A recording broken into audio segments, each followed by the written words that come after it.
So with Godzilla x Kong: The New Empire now officially in the history books, the stage is now set for Adam Wingard after having to confirm that in fact he actually does, surprisingly enough, have several sequel ideas following the events of The New Empire. And before anything else, we are going to be touching heavy on spoilers for this movie, so if you haven't seen Godzilla x Kong: The New Empire, then I highly recommend for you guys to go on ahead and check that movie out, as by the very end of it, surprisingly enough, as many people are kind of divided on the overall portrayal that was of Scar King in the movie, the majority of the fans, including myself, believe that Scar King was a very formidable enemy, and more importantly than anything else, Scar King displayed personality. There was a sense of menacing ruthlessness behind him, and even though he was defeated by the hands of mainly Kong and Shimu, yes, Shimu ended up turning against Scar King, and what essentially led to Shimu having to free Scar King entirely before Kong proceeded to smash him. The million-dollar question now, since Kong in fact does have his entire species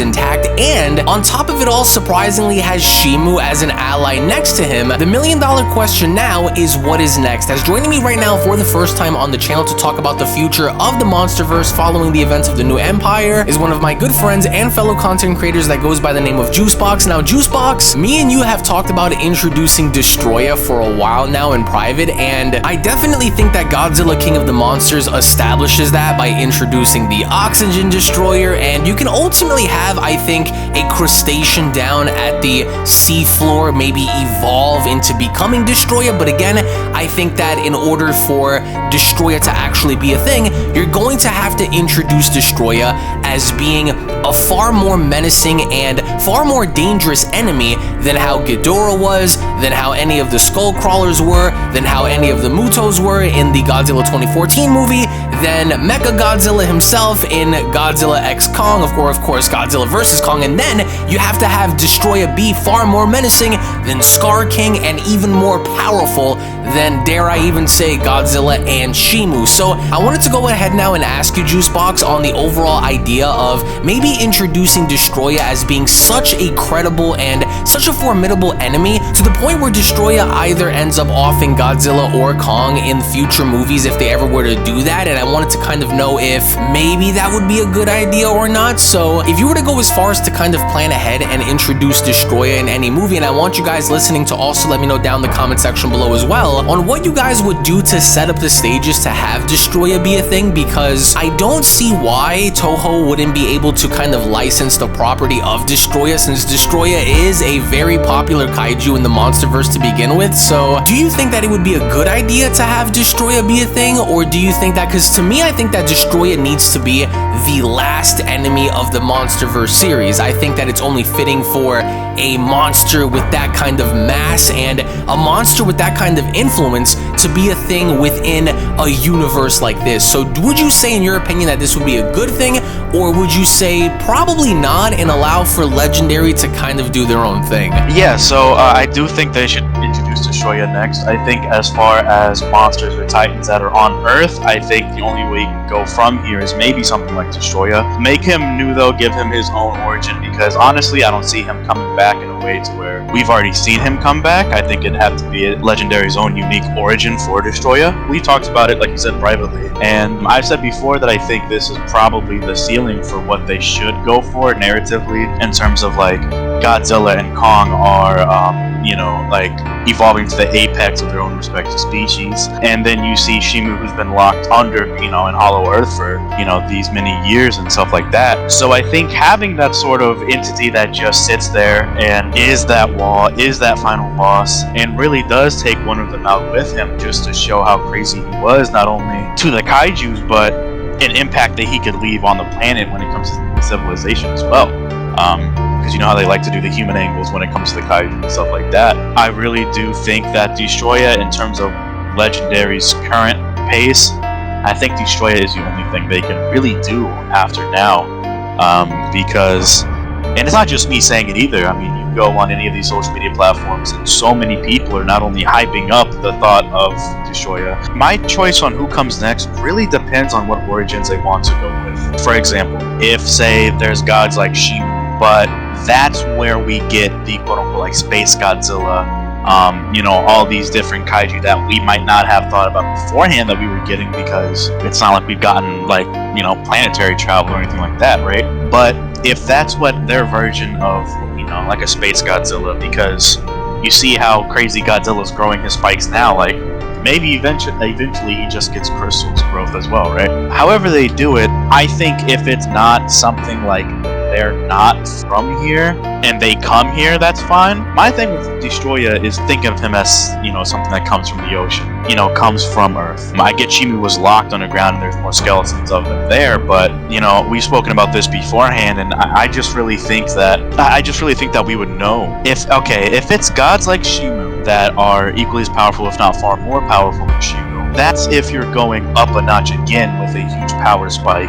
assuming Godzilla and Kong get much stronger, even still after this movie. I think Destroyah takes on all these different kaiju, like whoever's in the way, whoever's there. And if you want to say, like, maybe he's after Godzilla, like maybe he just senses Godzilla and he's pissed because Godzilla's the alpha now, right? Maybe since Godzilla, he's pissed, he's going after Godzilla, but before he gets to Godzilla himself, he tears through everything that's in front of him, everything around him. That involves any kaiju that stop him, that involves any human intervention that stops him. It's just no chance. It's up to Godzilla now, but it's not, because he can't take him on himself. I think the good way for that is, we do see Kong have grays on his fur, whatever, with this current movie. Maybe Kong's, getting towards the peak of his life cycle, or maybe he wasn't his peak, he's getting a bit older, he's a bit slower, and maybe Kong is the one that Destroyah kills. It's only because of their teamwork still, though, at the end of the day, when they are together, that Godzilla can end up doing the final blow on Destroyah. And honestly, you kill Destroyah, that's it. If Destroyah is next, you have to end with him, I think. So, and I think that's the way. I mostly agree with you. See, now, to touch bases on some of the things you said, number one, I do think that definitely the humans would know if they had used a weapon that they created to create a monstrosity at the bottom of the ocean, just to kind of suggest, seismic activity. That's assuming that someone like Destroyah didn't enter into the hollow earth and kind of ventured off into some of the uncharted areas that we've seen in Godzilla x Kong, because there are many uncharted areas down there, because the hollow earth is very massive in that universe, right? So it's not outside the realm of possibility to suggest that there are multiple portals that perhaps, creatures or monsters as a whole, or titans, could have just entered into and flow in and out of the hollow earth from that point. But then again, at the same time, it kind of begs the question on if Destroyah is currently growing, and if Destroyah were to actually be a thing this entire time following the initial usage of the oxygen destroyer, then you would assume that Godzilla would have sensed Destroyah by now, Tiamat would have been able to sense Destroyah by now, you would have had other monsters be able to kind of sense Destroyah by now, or at least you would have Monarch kind of monitor that, you know what I mean? So it would be a little crazy to think that maybe Monarch wasn't able to keep up or even keep track of something like Destroyah that would be at the bottom of the ocean, you know what I mean? So that's a little too far, right? I think that's a little way too tacky for them to kind of skip over to say, wait, well, like, where did this monster come from? Like, where did this titan just pop out from? And for them to monitor, like, everyone else, like Behemoth and just entities of that nature, but not keep track of, something that's growing at the bottom of the ocean is just silly to me. So I think, like you mentioned, they would have to know, as in the humans. So I believe that it wouldn't be outside the realm of possibility to have maybe Destroyah be spawned on, the surface of the planet at the bottom of the ocean, and then perhaps maybe enter into the hollow earth from there via a portal, because we know in Godzilla x Kong there are many. But I think that if you were to do Destroyah, which I think they ultimately should do, because Destroyah is a popular character and Destroyah is a very menacing and ever so evolving kaiju that I think would be, and I think would work wonders in a Monsterverse-esque movie. And I think that you shouldn't really introduce Destroyah in a one-off. I think that maybe they should pull an Avengers kind of thing with, introducing kind of how what they did with Thanos with Destroyah, and have maybe Destroyah, have his own little movie where he's causing damage and killing off titans and just massacring the hollow earth, massacring the surface. And then that kind of segues into part 2, which would essentially be the finale of this entire thing, which would wrap up them defeating Destroyah, half the monsters, or at least, 90% of the monsters are gone, courtesy of this massive war being waged by Destroyah and things of that nature.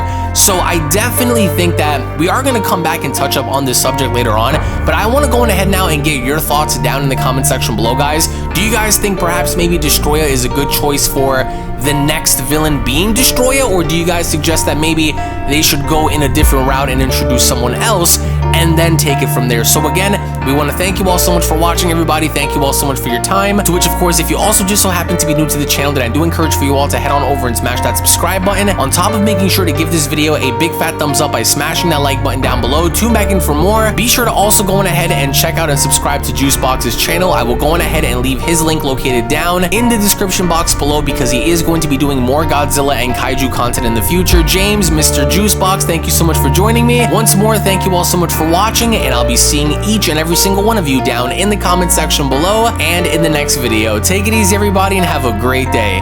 Peace.